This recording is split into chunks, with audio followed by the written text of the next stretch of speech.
Hello, friends. This is Alia Jamal, the Love Coach, coming for another day in our 30-day series of relationship with yourself. Today is what we are on day 25, and today we are talking about failing to keep commitments.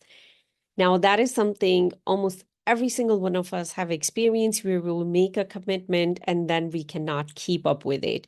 Either we'll avoid, either we'll hide, either we'll get angry with ourselves. But at the end of the day, we feel so bad within ourselves. We feel like a loser or a failure. Now, that commitment could be maybe you told your friend, I'll meet you for coffee, and then you didn't feel like meeting them.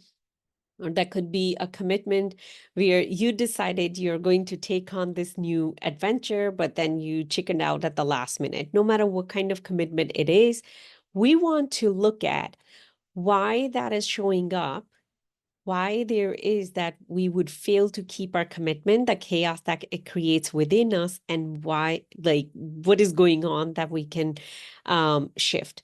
When we are failing to keep commitment, there are two aspects to it. One is lack of trust in ourselves, and the second is not really feeling connected to ourselves. So let me give you a scenario. Let's say my friend calls me and my friend invites me over. Now, I know that I'm already packed. Maybe it's summer, maybe I'm busy, maybe it's that, but I don't really trust that if my friends reject, I'll be okay. I want to be liked. I want to be validated by other people. So right away, I'll say yes. That is one aspect of it. And the second thing is, I don't even have a connection with myself where I'll check in with myself, where I'll pause and I'll be like, hey, Alia, do you want to go have dinner or coffee or tea with this person?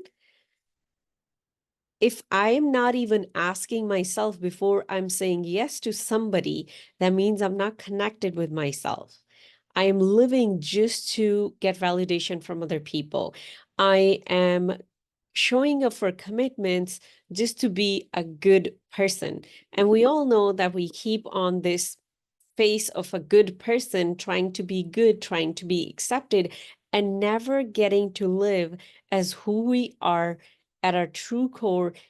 And if we ever get to that place, you'll realize you're pure love and light. You're actually way better than you are trying to pretend to be a good person, because when we're trying to pretend to be a good person, we are creating all kind of chaos within ourselves because we're trying to pretend, we're trying to be that we are not. And that also creates a lot of strain on the people around us because they can feel that chaotic energy within us while we think we're trying to be the good person. So two things.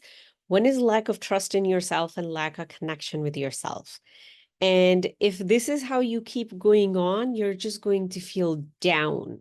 You're going to feel heavy. You're going to feel like you don't want to see the world. You don't want to deal with anybody. But what that energy is, it's a knot that is being tied within you, within you, within you, because you're not connecting with yourself. You're not building that trust within you that I can actually say, hey, thank you so much for inviting me. But this week, it's going to be very difficult. I have other stuff going on. I mean, I personally don't explain unless there is a need for it, because explaining is also sign of a lack of a solid relationship with yourself. That is when we are trying to justify our own choices, which is not necessary in every situation. So I would just say, no, I don't think so. I can do it, but let me get back to you when I can.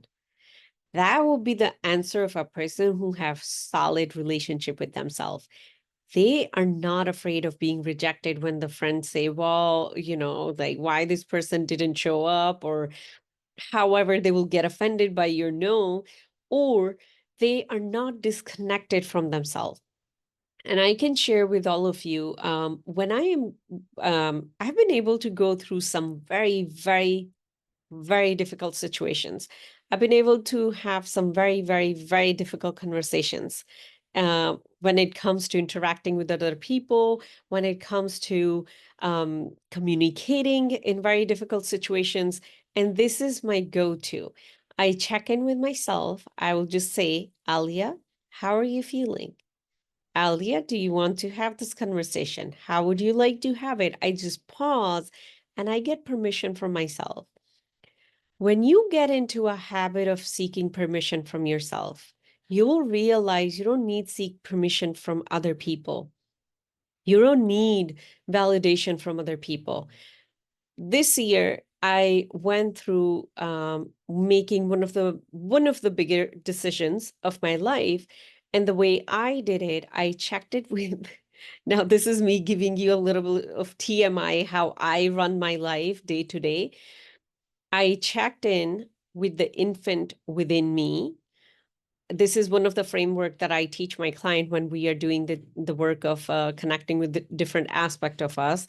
I checked in with the 5-year-old me. I checked in with the teenager me. I checked in with a 28-year-old me. Those are the 4 aspects of me I checked in with them. One of them was okay, other 3 were not. Then I asked them, what is it that you need from me that I can, get on this side? Because I would really, the adult me really want to go in this direction. And each one of them communicated with me. I did that work. I created that space within me.